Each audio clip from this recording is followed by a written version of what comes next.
अनंतकोटी ब्रह्मांड नायक राजाधिराज सच्चिदानंद सद्गुरु श्री ब्रह्मचैतन्य महाराज की जय। श्रीराम समर्थ। 3 ऑगस्ट। भगवंताशी एकरूप झाल्यावर सर्व आनंदच आहे। भक्त झाल्यावर माणूस ज्या आनंदात असतो तो आनंद वर्णन करून समजणार नाही। जिथे दुःखच नाही तिथे आनंद हा शब्द तरी सांगायला कोण असणार। अनन्य भक्त व्हावे आणि तो आनंद पाहावा। भक्ताला सर्वच ठिकाणी आपण आहोत असे दिसते, म्हणजे सर्व चराचर वस्तू तो भगवत रूपच पाहत असतो। एखाद्या खोलीत सर्व बाजूंनी आरसे ठेवलेले असले तर कुठेही पाहिले तर आपल्याला काय दिसेल?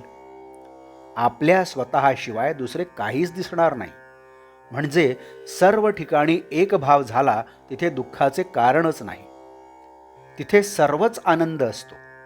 त्याप्रमाणे भक्त भगवंताशी एकरूप झाला तिथे आनंदाशिवाय दुसरे काय असणार? जे याप्रमाणे जगात वावरतात ते आपल्या आनंदात राहूनही इतर लोकांप्रमाणे वागत असतात। तुकारामांनी अशा स्थितीत राहून लोकांना सन्मार्ग दाखवला। समर्थांनीही ती स्थिती सांभाळून सर्व जगाचा व्यवहार केला आणि इतर लोकांना आपल्या पदाला नेले। आपण कधी त्या आनंदाकडे जाण्याचा मार्ग पाहिलेला नाही, म्हणून ज्यांनी तो आनंद पाहिला आहे आणि जे सदैव त्या आनंदातच राहतात त्यांच्या सांगण्याप्रमाणे वागणे हेच श्रेयस्कर आहे। म्हणजेच गुरु आज्ञेप्रमाणे वागावे।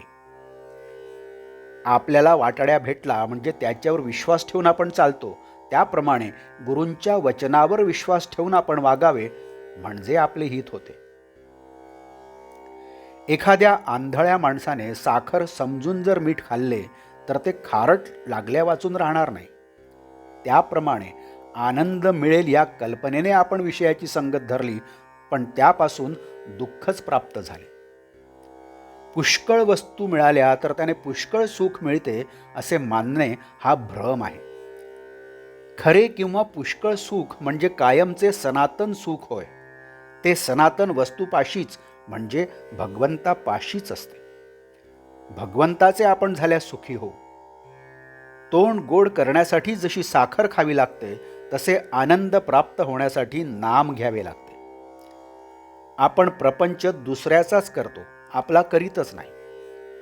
एखाद्या शेतापेक्षा कुंपणालाच जास्त खर्च यावा त्याप्रमाणे आपण आपल्या मूळ स्वरूपापेक्षा आपल्या उपाधींचीच जास्त आरास करतो।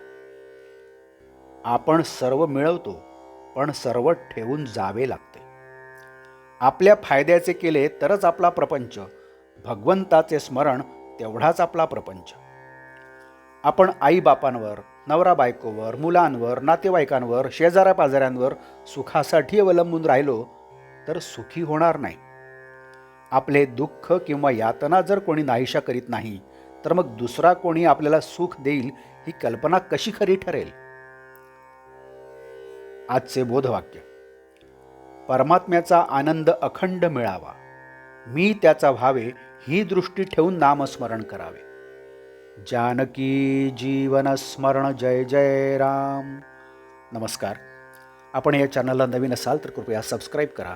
आपण या चॅनलला अजूनही सबस्क्राईब केलं नसेल तरी सबस्क्राईब करा। आपण या चॅनलला सबस्क्राईब करा, लाईक करा, शेअर करा, कमेंट्स द्या आणि बेल आयकन दाबायला मात्र विसरू नका। धन्यवाद।